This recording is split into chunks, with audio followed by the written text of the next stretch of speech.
Ladies and gentlemen, this is Snyder. Ladies and gentlemen, welcome to our house. Snyder family, welcome home.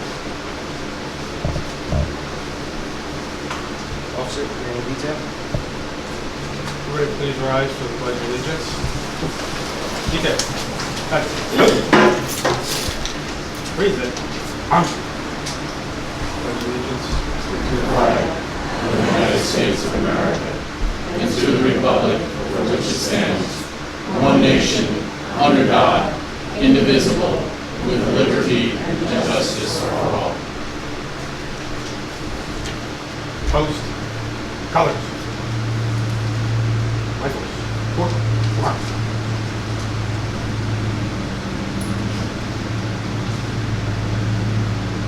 We remain standing, ladies and gentlemen, for a prayer and moment of silence. The Holy Gospel according to St. John. Greater love than this no man had, than that he laid down his life for his friends.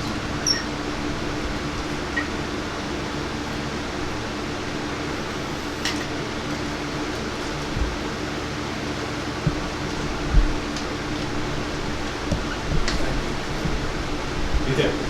Left. Nice. Forward. Mark.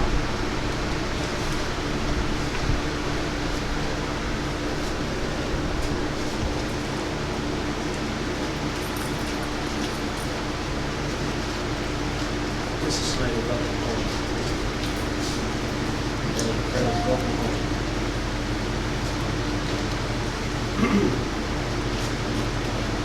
It seems like we were doing this yesterday, but not exactly. With the 25th anniversary of Lieutenant Snyder's passing, we were grateful to have the opportunity to acknowledge him at Kingston City Hall. So here we are in our station. Since that time, the name of Lieutenant Roger D. Snyder has been spoken over the sound systems of some of the noteworthy sports stadia in the United States. Citi Field, Lambeau, Lucas Oil Stadium, and we are intent on going to wherever the Snyders are to speak his name there as well. Over sound systems that have spoken the names and praised the accolades of the heroes of the sporting world, we will speak the name of our hero. A hero not only by virtue of his heroic death, but a hero by virtue of the way he lived his daily life. Chief Proctor, famously of the FDNY, said, and I'll paraphrase, the greatest act of heroism of a firefighter is the day he signs up. Everything else is in the course of duty. And our brother, Lieutenant Snyder, did his duty.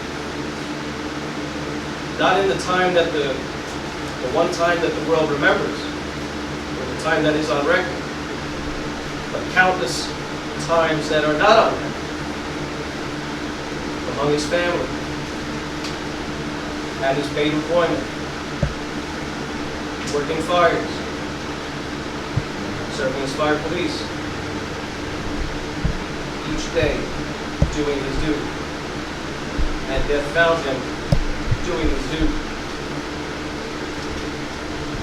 May death find each of us doing what we are supposed to do. We're very grateful to Senator Amedore to be able to issue a proclamation, and for his representative, Ms. Heidi Haynes, to present it on his behalf. And we're grateful for so many people who assisted in putting our commemoration together.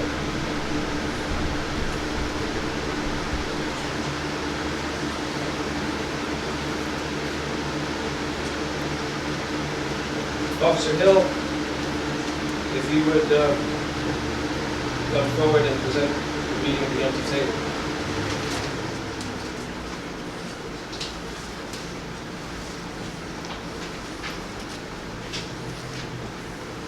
You can take seats.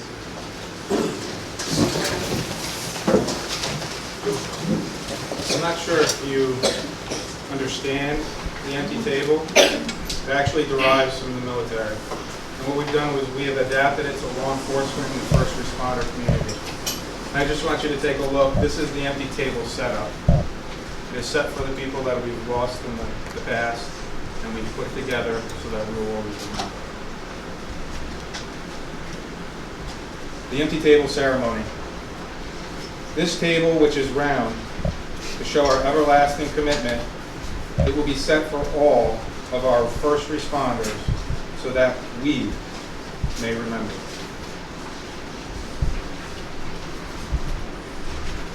The chair is empty and tilted forward, for they are not here. Remember.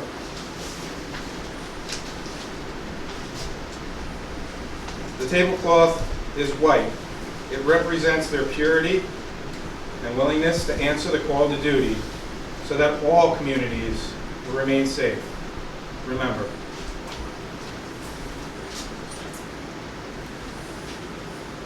The table, which is set for only one, symbolizing the frailty of one against all hazards of their duties. Remember.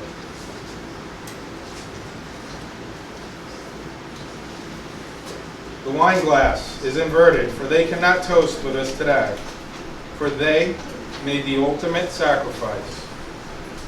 Remember.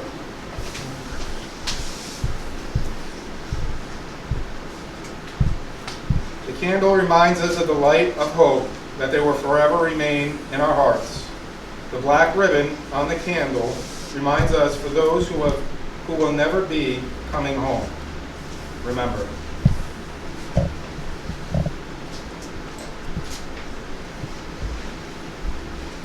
The single rose reminds us of loved ones and families of our comrades who are keeping the faith.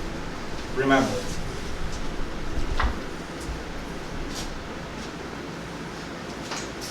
The slice of lemon is on the plate. This is to remind us of their bitter fate. Remember.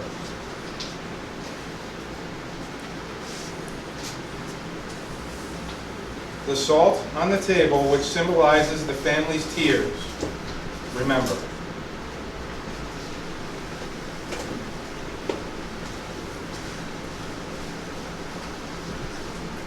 The Bible, which represents strength, achievement from faith, helping to sustain those while in the line of duty, founded as one nation under God. Remember.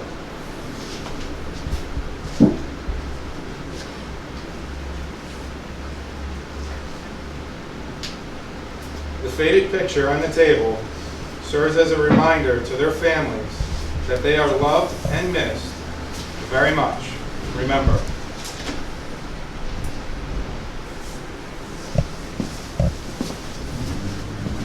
The candle will be lit to symbolize the upward reach of their unacquainted spirit. With complete disregard for their own safety, and despite the extreme hazards associated with their duties, they entered into danger to protect and serve with extreme courage. We honor them to bring great credit upon themselves, their families, and their friends. Also, as we as a community honor, respect our heroes. Remember.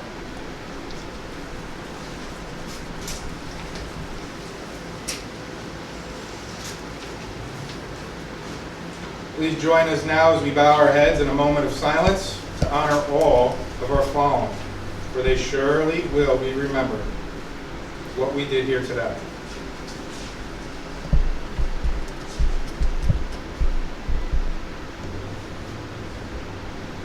Thank you.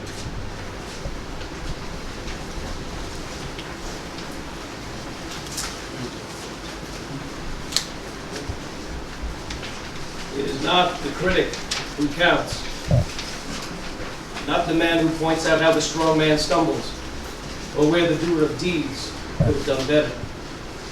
The credit belongs to the man who is actually in the arena, whose face is marred by dust and sweat and blood, who strives valiantly, who errs, who comes up short again and again, because there is no effort without error and shortcoming, but who does actually strive to do the deeds, who knows the great enthusiasms, the great devotions, who spends himself in a worthy cause, who at the best knows in the end the triumph of high achievement, and who, at the worst, if he fails, at least fails while daring greatly, that his place shall never be with those cold and timid souls who neither know victory nor defeat.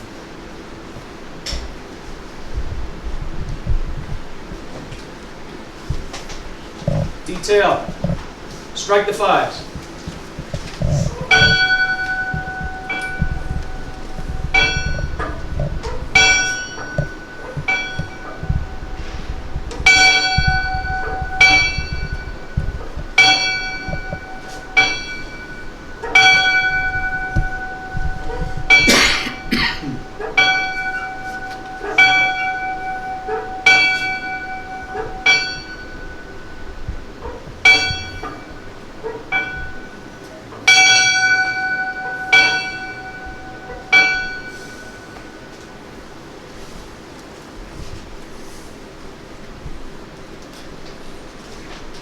Our brother, Lieutenant Roger D. Snyder, WIcks, Engine and Truck, Kingston Fire Department, Company 4, has answered his final alarm. We are grateful to Senator George Amedore and his representative, Ms. Haynes, for their willingness to come and offer the proclamation.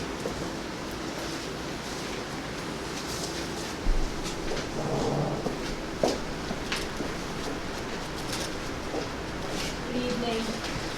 Unfortunately, Senator Amedore is unable to attend tonight's event. However, I do have a statement. Lieutenant Roger D. Snyder leaves behind a legacy of duty, honor, and service. He dedicated his life and career to protect those of his nation and his community. Today, we recognize Lieutenant Snyder not only for his commitment and service to our nation in the U.S. Army, but for his continued service on behalf of his community with the WIcks Engine and Truck Company Station 4.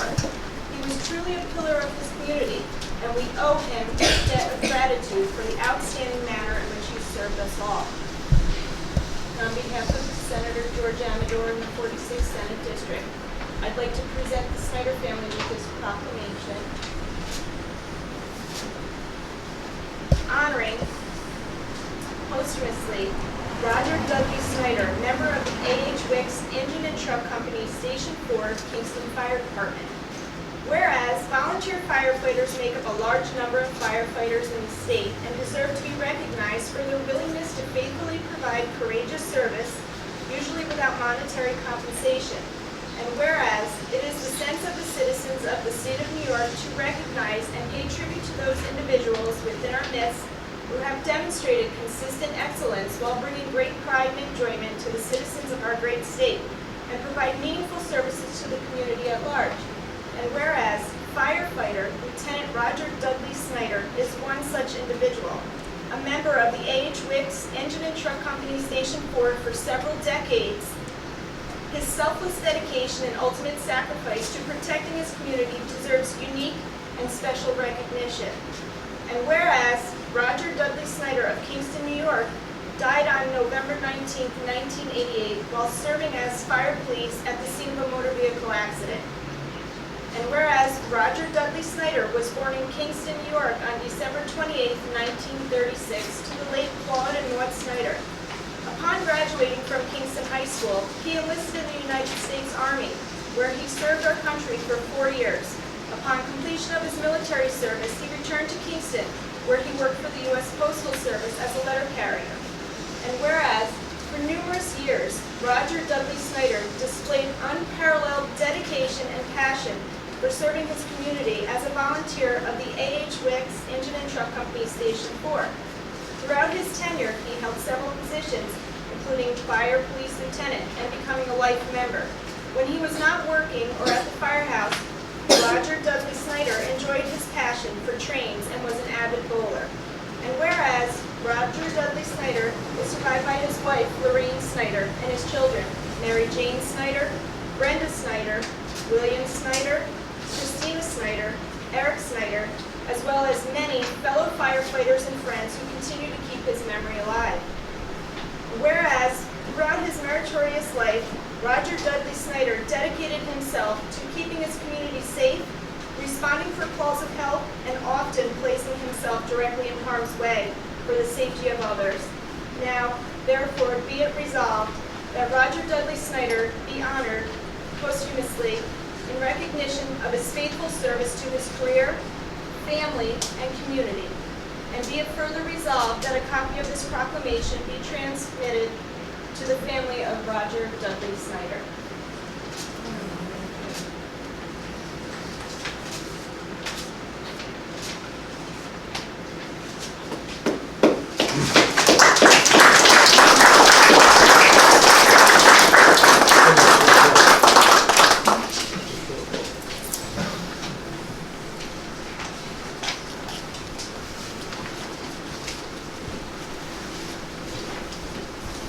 Thank you, ladies and gentlemen, for your attendance here and for your patience with the heat.